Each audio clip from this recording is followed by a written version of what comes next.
What's going on, guys? Today we're doing a full build list for the 2022 Yamaha R7. I'm using my phone and my earbuds, so if shit sounds a little different, that's why. But yeah, people have been asking for this video for a little while, but I didn't really want to post it till I made sure to have every part that I was planning to get for the bike on the bike. So now that I think it's finally done, I'm gonna go ahead and make this video. So starting off with the main thing that makes a stunt bike, well, at least makes people think a stunt bike is a stunt bike, is the cages. We got FMS, which is Full Metal Stunts, race rails, and 12 bar. I do have a full cage for it, but I'm probably not going to put it on. I don't know if my motor mounts are really all that great, and I'm kind of scared that if I take them out, if I take this cage out, it's going to like screw up all the threads and I won't be able to put in the new cage, so I'm just going to leave it for now. But if you are planning to stunt, like for real, probably doing like circle wheelies and stuff, I would get a full cage. If you just kind of want good protection, but still being able to see a lot of the fairings and stuff, which is kind of why I went for the race rails.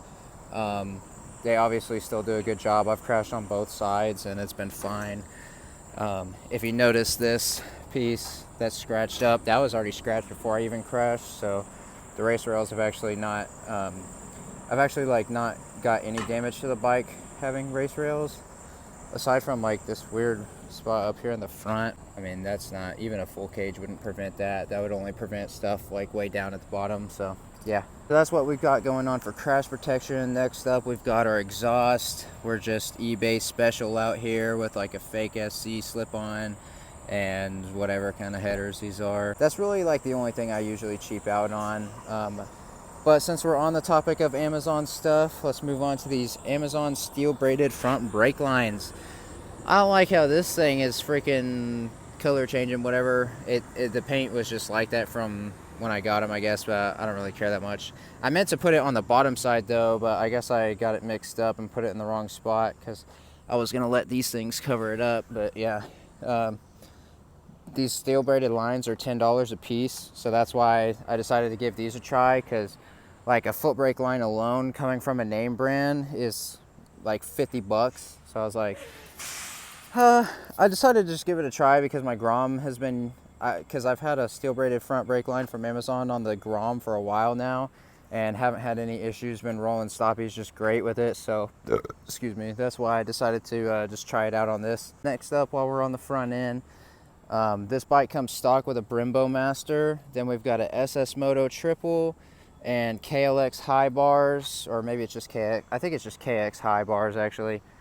And I roll them forward quite a bit for doing handbrake stuff, if you notice. Speaking of handbrake stuff, we'll move on to Brembo. Oh shit. We've got a RSC 16. Oh right, no, it's RCS 16. Brembo master cylinder, just running a steel braided line down to an R6 monoblock. Then we've got the big rotor kit and a P34 foot brake. I think it's 34. It's either 32 or 34, probably 34, on a twin stunts caliper bracket. If I was going to recommend any type of, like any brand of part to you guys, it would probably be SS Moto, although I kind of have problems with this triple tree because I don't think they really made it correctly, because a lot of times when I brake, even though like no matter how much I try to keep this tight, the triple tree will shift forward, and it's not anything to do with the head bearings because I've already redone all that stuff. So kind of disappointed with that, but it is what it is. If you're looking for brands, there's like Outlaw Stunt Parts, NDC, SS Moto, probably more, but those are the main three that come to mind right now as far as like these kind of parts. FMS, if they made all that kind of stuff though, I would just do a whole bike in FMS because I've never had a problem with them so far. Next big thing, the tank. Right here we got a Dick's Customs built tank.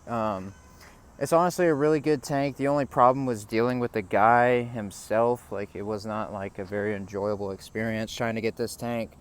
But in the end, it's a good product. If I was going to recommend somebody else to you guys, it would be Will Raftery. I think it's Wonk333. I'm sure you can find him pretty easy.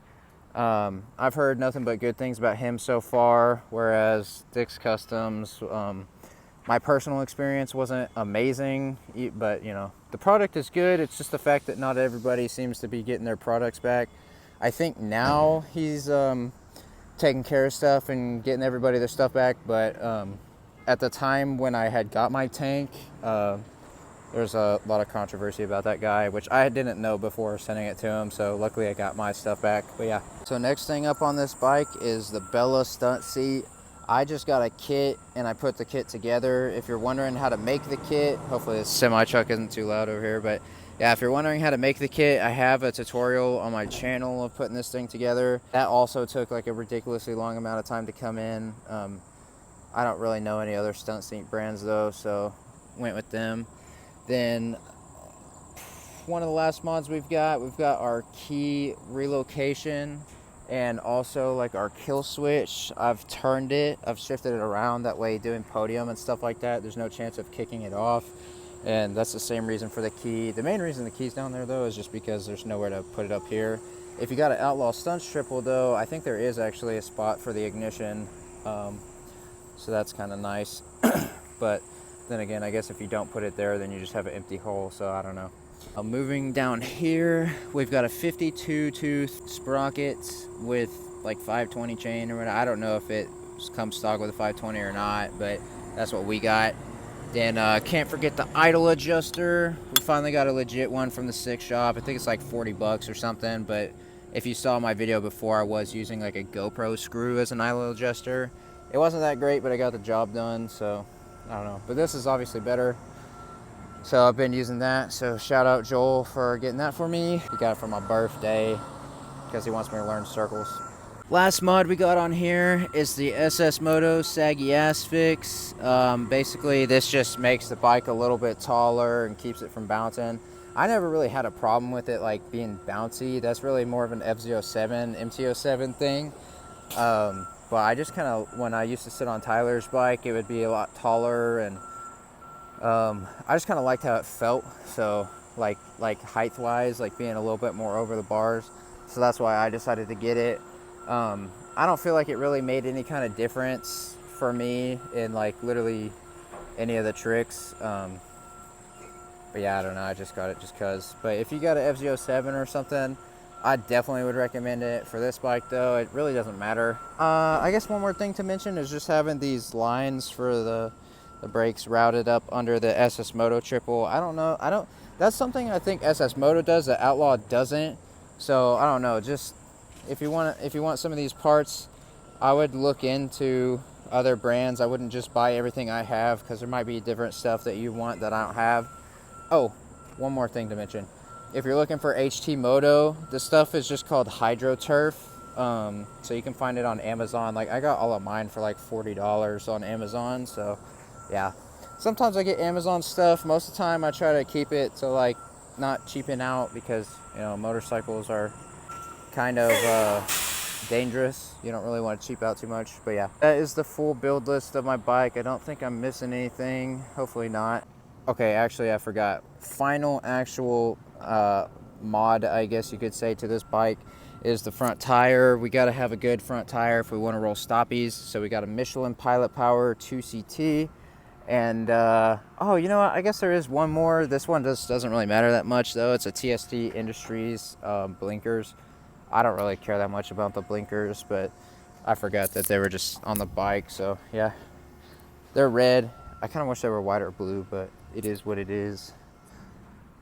I don't know, something about just having that one little spot of red with like also the taillight. It's kind of cool though. I don't know. But yeah, let me know what you guys think about this build. What would you have done differently? What do you like about it? If you are interested in finding stunt parts for your bike, I would like research into as many brands as you can, find out, you know, a little more about each piece. I wouldn't just copy my stuff exactly, because you know, maybe there's a different kind of setup that would fit your build better. But yeah, if you guys enjoyed, drop a like, subscribe, and I will see you guys in the next one. Later.